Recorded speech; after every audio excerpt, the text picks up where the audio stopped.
Сәлем менің сүйікті достарым.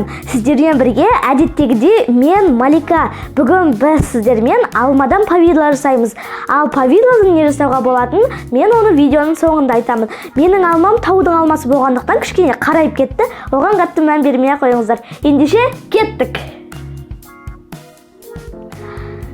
Достар, менде бұл жерде 2 килограмм алма. Енді біз оның үстіне 200 грамм су қоямыз. Температурасы маңызды емес. Енді біз бұны отқа қойып, қайнатып аламыз. Мінекей қайнап жатыр. Енді біз оның астын басып, алмаларымыз жұмсарғанға шейін қайнатып аламыз. Араластырып тұру керек. Мінекей достар, біздің алмамыз пісті. Енді біз оны оттан аламыз. Енді біз оны блендермен езіп аламыз. Бір қалқы массаға дейін езіп алу керек.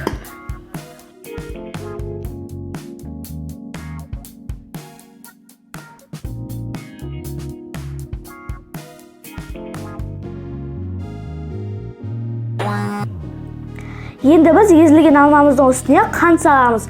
Егер де сіздерде повидлоларыңыз 1 кило болатын болса, оның үстіне 700 грамм қант қосылады. Менде 2 килограмм повидло, мен оған 1400 грамм қант қосамын. Енді біз бұны тағы да блендермен жақсылап езіп аламыз. Қанты ерігенге дейін.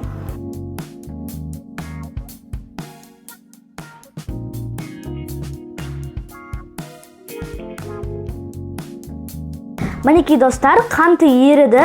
Енді біз бұны қайттан отқа қоямыз.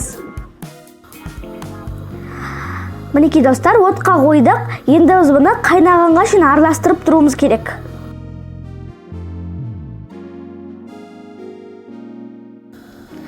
Мінекей достар, біздің повидламыз қайнап жатыр.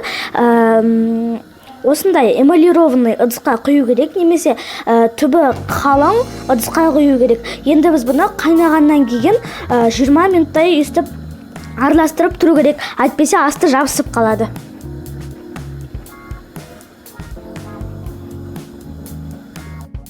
Мінекей достар, біздің повидламыз 20 минут отта тұрды.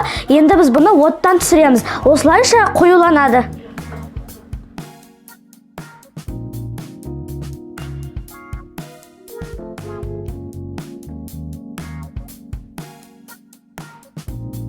Сонымен достар, біздің повидламыз дайын болды.